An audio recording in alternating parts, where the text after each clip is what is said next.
Bonjour tout le monde, bienvenue, merci de nous rejoindre sur ce live Futura en cet après-midi du 22 avril 2020. Je suis Emma Hollen, journaliste scientifique et passeuse de sciences sur les réseaux sociaux. On va passer à peu près 45 minutes ensemble aujourd'hui, durant lesquelles j'aimerais vous parler d'une femme exceptionnelle qui est devenue comme une amie pour moi durant le temps où j'ai étudié ses journaux, ses correspondances et son histoire. Cette femme, elle s'appelle Fanny Burney. C'était une auteure du tournant du 19e siècle qui a dû subir une ablation du sein en 1811 sans anesthésie.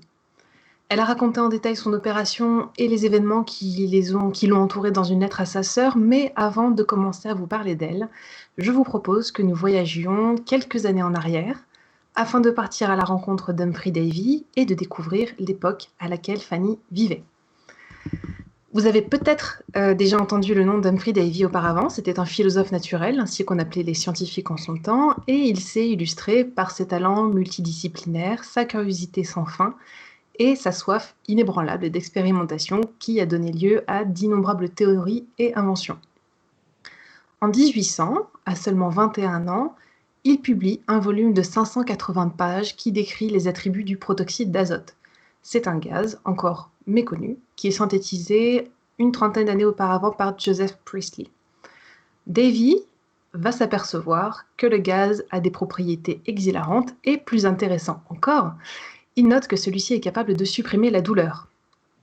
Ceci le mène à suggérer dans la conclusion de son ouvrage qu'il pourrait être utilisé lors d'interventions chirurgicales qui, je prends quand même la liberté de vous le rappeler, n'étaient pas de tout repos. À l'époque, on utilise déjà le dioxyde de carbone comme sédatif, néanmoins le protoxyde d'azote offre une alternative beaucoup plus sûre, beaucoup plus efficace, tant et si bien que 200 ans plus tard, c'est d'ailleurs toujours ce que l'on utilise dans la plupart des salles d'opération.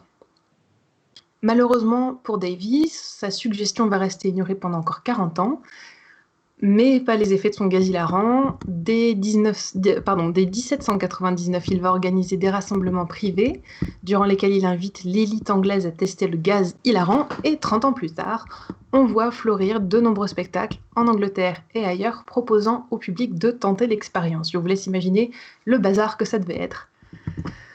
En 1844, un dentiste du nom de Horace Wells va se rendre à l'une de ces présentations. Durant la débandade qui est causée par le gaz, il voit un apothicaire sous l'influence du protoxyde d'azote tomber sur un banc en bois assez violemment. Et chose curieuse, l'homme ne réagit pas à la douleur. Ce n'est qu'une fois les effets du gaz dissipés qu'il remarque les ecchymoses sur ses genoux et la douleur qui va avec, qui devait être assez violente. Inspiré par cet événement, Wells va donc mettre le protoxyde d'azote à l'épreuve dès le lendemain durant une extraction dentaire, et 1 mois et plusieurs opérations réussies plus tard, il présente ses résultats au public et l'anesthésie commence lentement à s'imposer dans le monde médical. Maintenant qu'on a fait cette petite introduction, je vous propose qu'on revienne au début du 19e siècle et à notre héroïne. Le nom de Fanny Burney vous dit peut-être pas grand-chose aujourd'hui, mais c'était une auteure très célèbre au tournant du 19e siècle, vers la fin du 18e. Elle publie son premier roman Evelina de manière anonyme, et celui-ci va connaître un tel succès qu'elle sort rapidement de l'ombre et devient la protégée de plusieurs critiques. Ses écrits sont précurseurs de ceux de Jane Austen, d'Edith Wharton, et ils satirisent le mode de vie de l'aristocratie anglaise et soulèvent la question du droit des femmes. À 41 ans, elle va épouser le général français Alexandre d'Arblay et elle devient Madame d'Arblay. Ils ont ensemble un fils et en 1801, toute la famille déménage à Paris où son mari a obtenu un poste temporaire au gouvernement de Bonaparte. Malheureusement, là-dessus, les guerres napoléoniennes vont se déclencher et vont empêcher la famille de rentrer en Angleterre. Ce qui devait n'être au final qu'une expatriation d'1 an va se transformer en un exil de 10 ans. C'est pendant son séjour en France, à l'âge de 58 ans, que Fanny commence à se plaindre d'une douleur dans le sein. Après la visite d'un médecin, puis de 2, puis de 4, elle voit rapidement ses espoirs s'estomper. On est alors en 1810. L'ombre d'une opération se profile et, comme vous le savez maintenant, cette opération est fort susceptible de se passer sans anesthésie, puisque malheureusement, Horace Wells ne l'a pas encore mise à l'épreuve. Pendant plusieurs mois, Fanny et ses médecins vont faire tout ce qui est en leur pouvoir pour éviter une opération. Et en dépit de leurs efforts, elle est contrainte de subir une mastectomie radicale, c'est-à-dire une ablation complète du sein droit le lundi 30 septembre 1811. Ce n'est qu'1 an plus tard qu'elle va être capable de rassembler son courage mais aussi ses forces physiques pour prendre la plume et écrire à sa sœur Esther pour lui raconter ce qu'il s'est passé. Pour moi, cette lettre qu'elle a écrite, c'est l'un des plus beaux témoignages que l'histoire nous ait transmis. C'est quelque chose de poignant, c'est quelque chose de parfois dur à lire. Je vous propose d'en partager quelques extraits, mais je tiens encore une fois à vous prévenir, c'est une lecture qui est difficile. On va parler de la douleur que peut causer l'ablation d'un membre sans anesthésie, mais également la douleur psychologique qu'a traversé l'auteur. Je trouve que c'est un récit qui est très humain, qui est déchirant par moments, mais qui est nécessaire.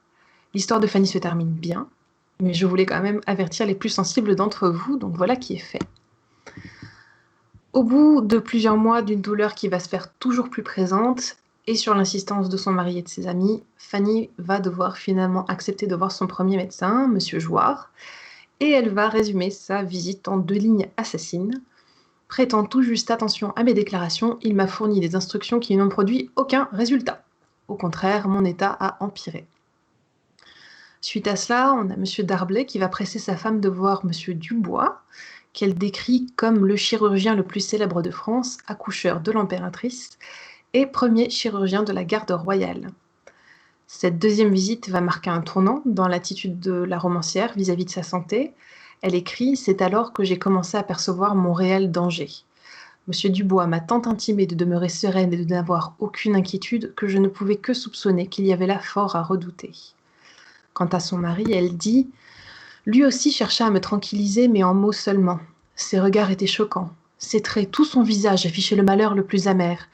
Et je n'eus donc pas grand mal à percer ce qu'il s'efforçait de ne pas me dire, qu'une opération serait nécessaire pour éviter de terribles conséquences. » Plus que la douleur, il faut se rendre compte que Fanny souligne que ce sont la répugnance et la crainte d'une issue fatidique qui la terrifient. Jusqu'au milieu du XVIIIe siècle, il incombait généralement aux barbiers chirurgiens, qui étaient à la fois formés à la taille de la moustache et à la saignée, de pratiquer les opérations. Ce n'est que dans les années 1740, sur décret royal, que le corps des chirurgiens est séparé de celui des barbiers, et on assiste alors à l'émergence d'un corps médical qui est plus structuré et plus réglementé en Angleterre et en France. Néanmoins, forcément, la discipline en est encore à ses balbutiements, à l'époque où Fanny se plaint de sa douleur, et les opérateurs ambulants, qui sont parfois armés d'une légitimité douteuse, continuent de jeter le discrédit sur la profession et d'alimenter le dégoût et la méfiance du public. Pour ce qui est des praticiens qualifiés, ils tiennent des opérations spectaculaires durant lesquelles ils sont encouragés à créer un grand épanchement de sang pour asseoir leur autorité, pour choquer le public. Et en plus de cela, ces opérations ne montrent pas tous les soins qui sont prodigués en pré- et en post-opératoire, ni l'éthique du médecin. Lorsqu'un projet de loi sur la création d'un collège de chirurgiens est présenté au Parlement en 1797, donc quelques années seulement avant que les Darblay ne déménagent en France, il est virulemment opposé à la Chambre des Lords par Lord Thurlow qui s'exclame « Il n'y a pas plus de science c'est compliqué à dire, il n'y a pas plus de science en chirurgie qu'en boucherie. » Bon, malgré ça, Fanny, elle n'est pas complètement étrangère au monde médical. Elle a l'occasion de rencontrer plusieurs chirurgiens à la cour royale par le passé et elle a même fait des recherches approfondies pour l'écriture de son roman Camilla, durant lequel la sœur de l'héroïne contracte la variole. Au sein de sa famille, elle s'occupait également de la santé de son fils unique, qui était de faible constitution, et elle avait un beau-frère qui exerçait la profession de chirurgien certifié. Néanmoins, cette connaissance pourrait, je pense, avoir été la raison de son inquiétude. On a un article de l'Encyclopédie méthodique de 1790 qui déclare « Un vrai chirurgien, un homme instruit et expérimenté, ne cherche pas à compter ses succès par les opérations qu'il a su... ne cherche à compter ses succès que par les opérations qu'il a su prévenir. » Donc, généralement, en arriver à l'opération, c'est pas bon signe. D'ailleurs, le récit de Fanny l'illustre par la suite. Ces chirurgiens ne connaissent que trop bien la douleur qu'une opération implique. Et à cela, bien sûr, s'ajoute la problématique psychologique de la mutilation et de l'atteinte à de l'intégrité corporelle qui sera abordée aussi plus tard dans sa lettre. On voit ici plusieurs images d'opérations du sein que Fanny a pu croiser avant son intervention et qui auraient pu nourrir ses représentations mentales avant que celle-ci n'ait lieu.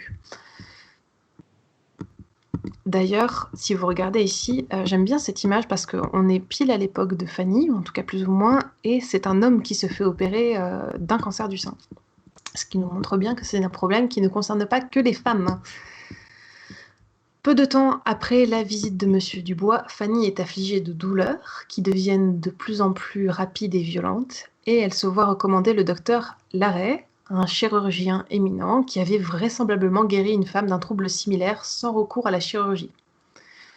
Dominique Jean Larrey était chirurgien en chef de la Grande Armée de Napoléon depuis 1804 et il avait été fait baron en 1809 pour ses services. C'est l'inventeur du système de triage et de l'ambulance moderne et il avait gagné en son temps une réputation de praticien compétent, pragmatique et empathique. Grâce à son réseau d'amis, Fanny va pouvoir accéder au service de ce docteur avec lequel elle développe une relation qui constitue à mes yeux l'un des aspects les plus touchants de la lettre. Elle écrit « Monsieur Larrey s'est révélé l'un des hommes les plus dignes, les plus désintéressés et singulièrement excellents, doté d'un véritable génie pour sa profession, mais avec une ignorance du monde et de ses usages qui conduit ceux qui ne le connaissent pas à le penser non seulement simple, mais faible. Ces gens-là se fourvoient. » Son bon docteur Larrey, ainsi qu'elle le nomme, lui soumet une nouvelle prescription et rapidement, Fanny constate que ses symptômes reculent à grands pas. Malgré ces améliorations, le chirurgien demeure anxieux, décidément, et il fait appel au docteur François Ribes, premier anatomiste de France, pour un second avis. Ce dernier va confirmer leurs meilleurs espoirs et durant un temps, tout semble aller pour le mieux. Malheureusement, durant sa rémission, Fanny va recevoir une série de nouvelles douloureuses, parmi lesquelles la mort de 2 de ses amis proches, et lorsque Larrey lui rend à nouveau visite quelque temps plus tard, il trouve sa patiente dans un état bien pire que celui dans lequel il l'avait rencontrée. Lui et le docteur Ribes, redoutant qu'une opération soit désormais nécessaire, vont faire appel à un 4e médecin, le docteur Moreau, afin de savoir si un autre recours est encore possible. Fanny raconte « Une consultation officielle eut alors lieu entre Larrey, Ribes et Moreau, et in fine, je fus formellement condamnée à une opération par les 3. Je fis appel à toute la raison que je possédais ou pouvais prétendre posséder, et leur dis que s'ils ne voyaient aucune autre alternative, je n'opposerais pas de résistance à leur opinion et à leur expérience. Le bon docteur Larrey, qui au cours de ses soins avait conçu pour moi l'amitié la plus chaleureuse, avait maintenant les larmes aux yeux. » Le chagrin de Larrey, c'est une illustration inattendue, mais révélatrice de la crainte qui était inspirée à l'époque par la chirurgie, même parmi le corps médical. Ce n'est d'ailleurs que le premier exemple qu'on va croiser dans la lettre de Fanny. Vous allez voir que la compassion des médecins et leur désarroi va aller crescendo. Il faut savoir que sa célébrité était aussi cause d'inquiétude pour eux. Fanny était très connue en Angleterre et en France, et toute erreur pouvait mettre en danger la réputation des médecins. Monsieur Dubois est rappelé au chevet de Fanny, et après un ultime examen, la romancière est convoquée pour entendre leur verdict. Je suis revenue, et j'ai pris mon siège, avec tout le calme dont j'étais capable. Tous étaient silencieux, et je remarquai le docteur Larrey qui semblait presque vouloir disparaître derrière mon sofa. Mon cœur battait à tout rompre. Je vis que tout espoir était perdu. Je les invitai à parler. Monsieur Dubois, après un long et inintelligible discours, visiblement perturbé, prononça finalement ma sentence. Elle poursuit. Monsieur Dubois avait déclaré « Il faut s'attendre à souffrir. Je ne veux pas vous tromper. Vous souffrirez beaucoup. » Monsieur Ribes m'avait chargé de pleurer. Me retenir ou me censurer pourrait avoir de graves conséquences, avait-il dit. Monsieur Moreau, en faisant écho à cette injonction, a demandé si j'avais pleuré ou crié à la naissance d'Alexandre. « Hélas, lui répondis-je, il n'en avait pas été possible autrement. »« Oh, dans ce cas, répondit-il, il n'y a rien à craindre. » Quelles terribles inférences devaient être tirées de ces propos. Il est difficile de dire si les médecins de Fanny ont tout simplement manqué de tact à ce moment-là ou s'ils ont fait le choix d'être honnêtes face à cette femme qui leur montrait bien entendu beaucoup de courage.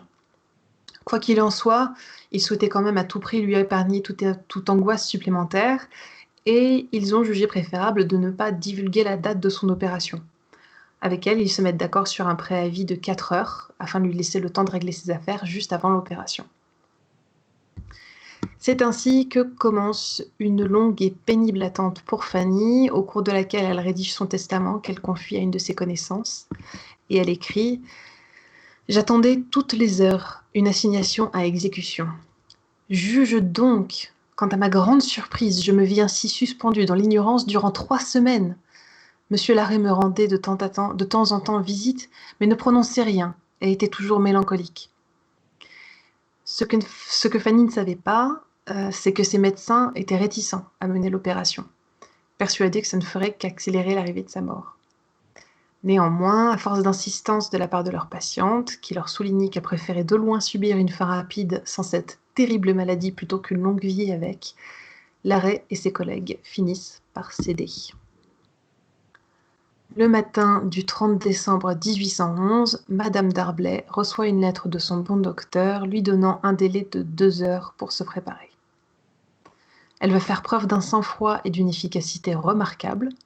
Elle fait parvenir une lettre au supérieur de son mari pour l'informer que le moment est venu et l'implore d'écrire une convocation afin que M. Darblay puisse être retenu à l'extérieur sans rien soupçonner jusqu'à ce que l'opération soit terminée. Comme elle l'explique à sa sœur, telle était ma terreur de causer à M. Darblay l'infinie misère d'être témoin de ce que je devais traverser, que celle-ci conquit toutes les autres et me donna la force d'agir comme si je dirigeais un tiers. Après avoir négocié un délai de quelques heures supplémentaires avec ses médecins, Fanny prend en main la préparation de son opération et, en dépit de la douleur provoquée par la tumeur qui s'est déjà propagée jusqu'à son bras, elle va prendre le temps d'écrire quelques lettres à des amis. Quand tout est enfin prêt, le docteur Moreau arrive pour lui annoncer que M. Dubois ne pourra être là que dans 2 heures. 2 heures d'attente supplémentaires, 2 heures durant lesquelles Fanny n'a plus rien à faire. Les bandages sont prêts, la chambre est préparée. Elle ne peut que contempler ce qui l'attend, et ce n'est pas une perspective réjouissante. Elle écrit un dernier mot à son mari et à son fils, en cas d'issue fatale. Et à peine a-t-elle mis les billets en lieu sûr que 4 cabriolets s'arrêtent devant sa porte.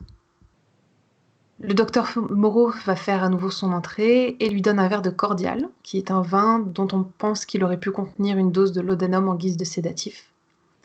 Ses femmes de chambre et infirmières sont appelées dans la pièce et sont rapidement suivies par 7 hommes en noir, le docteur Larrey, M. Dubois, docteur Moreau, docteur Aumont, docteur Ribes, un élève du docteur Larrey et un autre de M. Dubois.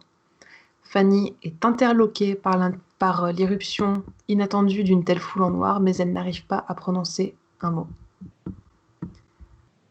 Un lit est placé au milieu de la pièce et équipé d'une paire de vieux matelas et d'un vieux drap, à la stupéfaction de Fanny, à qui l'on avait dit qu'un seul fauteuil suffirait. Elle écrit « Je commençais maintenant à trembler violemment, plus de dégoût et d'horreur face aux préparatifs que par crainte de la douleur. » Le docteur Dubois lui demande de s'installer sur le lit et elle poursuit « Je suis demeurée interdite pendant un instant, me demandant si je ne devais pas m'échapper sans crier gare. J'ai regardé vers la porte, vers les fenêtres. J'étais prise de désespoir. Mais cela ne dura qu'un moment. Ma raison prit alors le commandement, et mes peurs et mes sentiments luttèrent vainement contre elle. » L'angoisse de ses médecins est apparente. Lorsque Fanny demande au docteur Dubois de faire preuve de compassion envers elle pour une opération qui pour lui devrait être après tout triviale, il répond « Trivial, répéta-t-il en prenant un papier qu'il déchira inconsciemment en un million de morceaux. Oui, c'est peu de choses, mais balbutia-t-il, et ne put continuer. Personne d'autre ne tenta de parler, mais je m'adoucis quand même quand je vis que M. Dubois s'agitait. Le docteur Larrey demeurait distant, mais un coup d'œil dans cette direction me fit constater qu'il était pâle comme la cendre. L'attitude des médecins de Fanny ne laisse présager rien de bon, mais Fanny savait pertinemment que c'était la seule solution pour elle de s'en tirer.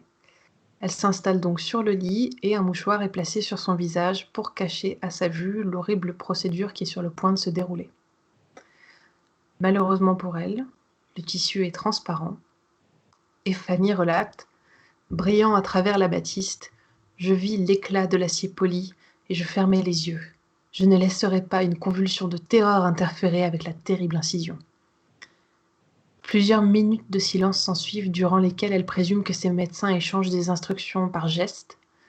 Ce moment de suspension est finalement interrompu par la voix de l'arrêt demandant qui tiendra le sein de la patiente durant l'opération. La réaction de Fanny, elle témoigne pas seulement de son immense courage. Pour moi, c'est le geste d'une femme qui reprend le contrôle, qui revendique l'intégrité et le contrôle de son corps. Personne ne répondit, du moins pas verbalement, mais cela me sortit de mon état de soumission passive.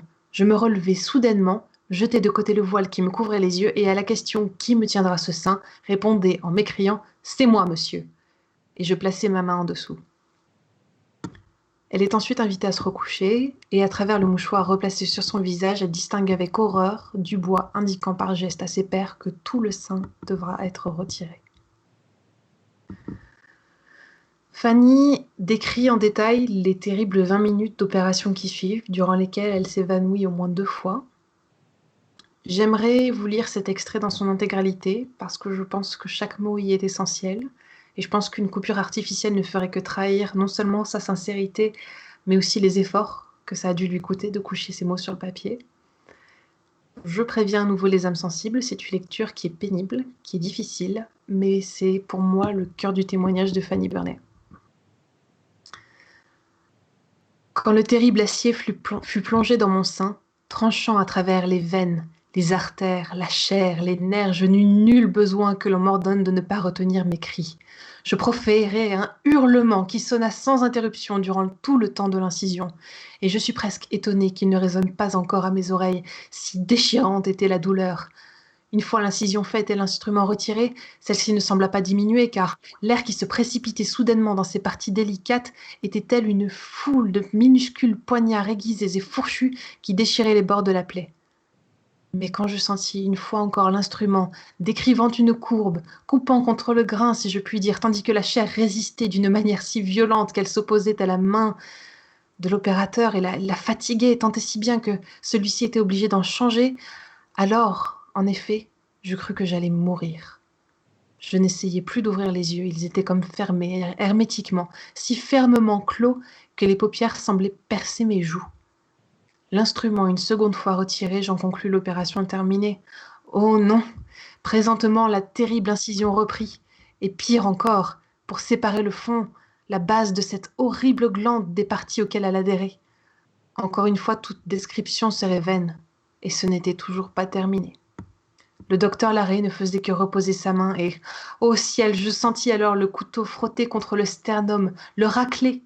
Une fois cela accompli, alors que je demeurais dans une torture sans voix, j'entendis la voix de monsieur Larrey, tous les autres gardant un silence de mort, sur un ton presque tragique, demander à tous les participants s'il restait, selon eux, encore quelque chose à faire ou s'ils pensaient que l'opération était terminée. L'avis général était oui, mais le doigt de monsieur Dubois, que je sentis littéralement s'élever au-dessus de la blessure, bien que je n'ai rien vu et bien qu'il n'ait rien touché, tant ce point était sensible, le doigt de monsieur Dubois indiqua la nécessité de plus amples mesures, et le raclage reprit. Et après cela, le docteur Moreau crut discerner un atome malade, et à nouveau, monsieur Dubois réclama atome après atome. Ma très chère Esther, non pas durant des jours ni des semaines, mais durant des mois, fus-je incapable de parler de cette terrible affaire sans presque la revivre. Je ne pouvais pas y songer sans souffrance. J'étais fiévreuse, obsédée par une seule question. Même maintenant, 9 mois après que tout cela est terminé, je suis prise de migraine en relatant cet événement. Et ce misérable récit, que j'ai débuté il y a au moins 3 mois, je n'ose le réviser, ni le relire. Le souvenir en est encore si douloureux. À 59 ans, Frances Burney, Madame Darblay, a traversé cette épreuve avec une force et une dignité qui m'inspirent un profond respect. Elle écrit « Je l'ai supporté avec tout le courage dont j'ai été capable. Je n'ai jamais bougé, ni tenté de les arrêter, ni résisté, ni protesté, ni parlé. plus admirable encore, je trouve, c'est sa compassion envers les médecins. Pendant qu'il pense s'appeler, Fanny trouve encore la force de s'exprimer. Ah, messieurs, que je vous plains. Plus tard, alors que son corps épuisé est transporté dans la chambre, elle ouvre les yeux et voit son bon docteur Larrey, pâle presque comme moi, son visage strié de sang et son expression trahissant le chagrin, l'angoisse et presque de l'horreur. Son mari et son fils sont par la suite appelés à son chevet. Dans la lettre, on peut lire un paragraphe, signé de la main de M. D'Arblay et adressé à Esther, qui témoigne de l'amour qui l'unissait à Fanny. Je dois avouer que ces détails, qui m'étaient jusqu'à présent tout à fait inconnus, m'ont presque tuée.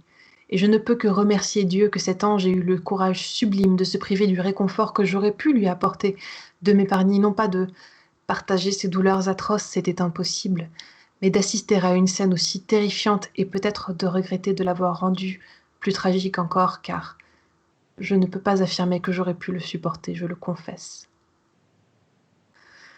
La bonne nouvelle, c'est que Fanny va vivre encore 29 ans et mourra à l'âge de 87 ans. À ce jour, on ne sait toujours pas si le sein qui a été retiré était effectivement cancéreux ou si Madame D'Arblay souffrait de mastopathie, qui est une maladie auto-immune bénigne, imitant parfois un carcinome.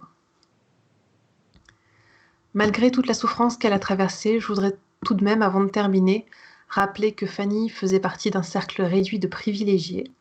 Elle a été confiée aux soins des plus éminents chirurgiens de Paris et possiblement de France. Ni Dubois ni Larrey n'ouvraient leur pratique au public, et ce n'est que par son influence et grâce à un puissant réseau d'amis que Fanny a pu accéder à leur service. Bien que l'opération à domicile ne soit pas rare pour les personnes de son rang, pour de nombreuses autres personnes des classes inférieures, la chirurgie est souvent un spectacle public.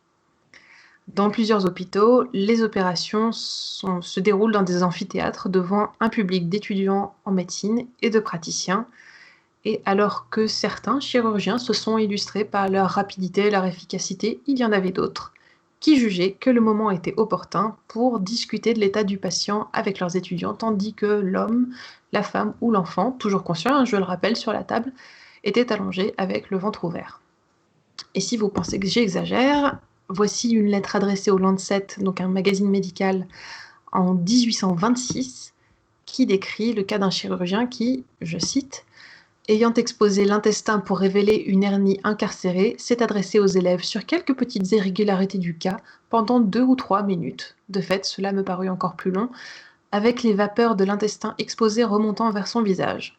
Le patient est décédé durant son exposé, bien qu'aucune partie de la hernie ne fût gangréneuse. La lettre de Fanny à Esther est un héritage précieux, que je revisite parcimonieusement, mais toujours avec la même admiration et la même douleur. Frances Burney a souhaité offrir un avertissement aux membres féminins de sa famille. Malgré l'augmentation de la douleur dans sa poitrine de semaine en semaine, malgré l'inquiétude de son mari et moi et de ses amis, elle a attendu des mois avant de finalement accepter, à reculons, de voir un médecin.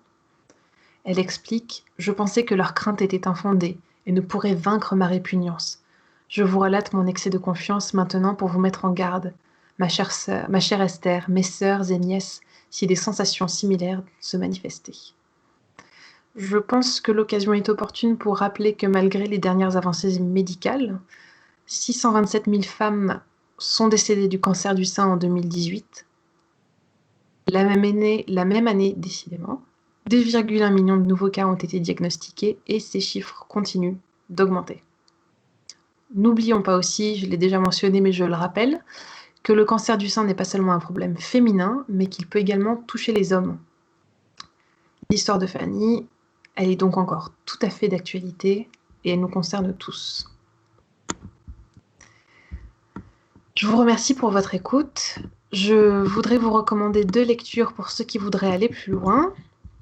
On a The Age of Wonder de Richard Holmes, qui est un livre parlant des avancées médicales au tournant du XIXe siècle, donc sur toute la fin du XVIIIe siècle et au XIXe siècle, qui est absolument fascinant et qui est le livre dans lequel j'ai entendu parler pour la première fois de Fanny Burney.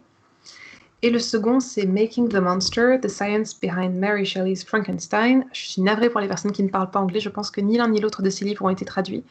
Et celui-ci, comme le titre l'indique en anglais, mais je vous l'explique en français, parle du contexte scientifique de l'écriture de Frankenstein, depuis la médecine jusqu'à la galvanisation et d'autres avancées qui ont pu inspirer son auteur qui était fort érudite et qui se rendait souvent à des conférences scientifiques. Si jamais vous avez des questions, vous pouvez me retrouver sur les réseaux sociaux, Emma-Olen, H-O-2-L-E-N sur Twitter. J'ai un site wonderings.com, wonderings W-O-Underings.com, sur lequel je publie de temps à autre des articles mêlant la science et l'histoire. Merci à tous de nous avoir suivis. Bon confinement, bonne semaine et à bientôt.